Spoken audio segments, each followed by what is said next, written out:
Hai teman-teman, jadi hari ini kita akan membahas tentang sistem pendukung keputusan seleksi penerima beasiswa peduli sosial dengan metode AHP. Sebelumnya, perlu kita ketahui dulu apa itu pengertian dari beasiswa. Beasiswa merupakan kegiatan pemberian bantuan keuangan kepada perorangan yang diberikan dengan tujuan untuk keberlangsungan pendidikan orang tersebut. Nah, pemberian dana beasiswa tersebut bisa dikategorikan dengan pemberian cuma-cuma atau dengan ikatan kerja setelah selesai menjalankan pendidikan. Di zaman sekarang, kita nggak perlu lagi repot-repot untuk mikirin berapa biaya yang harus kita keluarkan untuk menempuh jalur perguruan tinggi. Karena beberapa perguruan tinggi menyediakan dana beasiswa bagi siswa yang kurang mampu. Namun sayangnya sistem ini masih berjalan manual. Jadi ada kelemahan pada sistem yang berjalan, yaitu metode atau sasaran itu kurang tepat dalam menyalurkan beasiswa tersebut. Berikut ini merupakan langkah-langkah yang harus kita lakukan dalam metode AHP. Langkah pertama yaitu mendefinisikan masalah dan menentukan solusi yang diinginkan. Langkah kedua yaitu menentukan prioritas elemen. Yang ketiga, sintesis hal-hal yang dilakukan dalam langkah ini adalah sebagai berikut. Yang pertama, menjumlahkan nilai-nilai dari setiap kolom pada matriks. Dan yang kedua, membagi setiap nilai dari kolom dengan total kolom yang bersangkutan untuk memperoleh normalisasi matriks.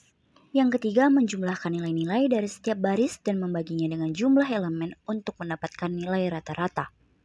Yang keempat, kita harus mengukur konsistensi dalam pembuatan keputusan.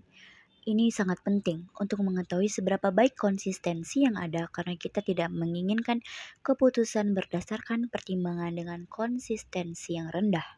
Yang kelima dan yang keenam, kita harus menghitung konsistensi indeks dan rasionya menggunakan rumus-rumus yang sudah tertera. Dan yang ketujuh, kita harus memeriksa konsistensi hierarki.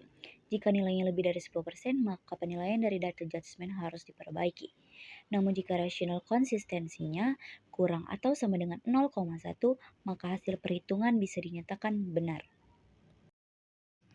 Pengembangan perangkat lunak dimulai dari spesifikasi kebutuhan pengguna dan berlanjut melalui beberapa tahapan. Yang pertama ada planning atau perencanaan. Yang kedua ada modeling atau permodelan. Yang ketiga ada construction atau konstruksi. Serta penyerahan sistem perangkat lunak ke para pelanggan atau pengguna atau yang kita sebut dengan deployment. Yang kemudian diakhiri dengan dukungan berkelanjutan pada perangkat lunak yang dihasilkan.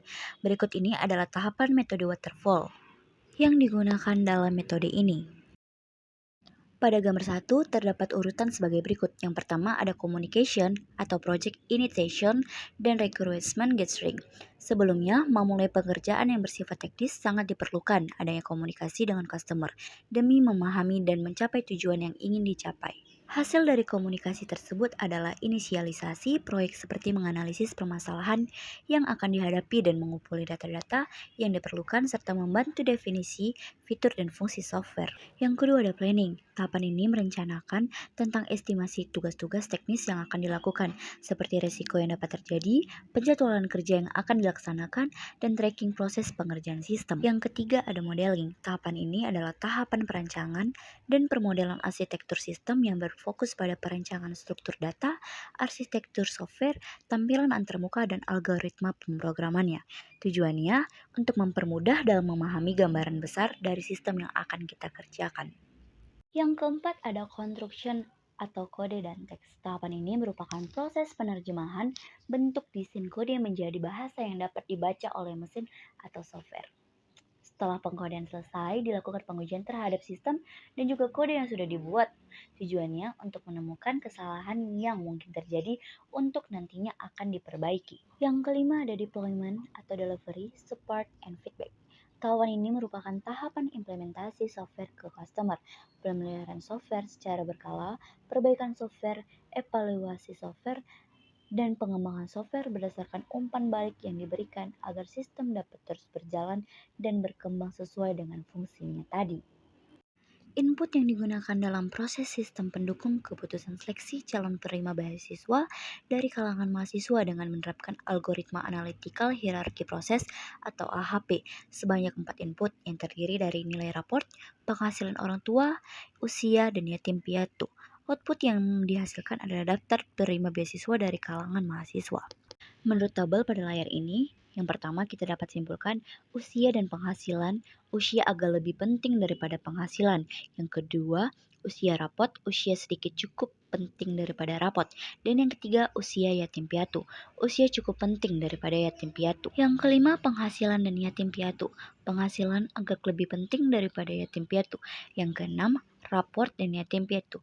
Raport agak lebih penting daripada yatim piatu.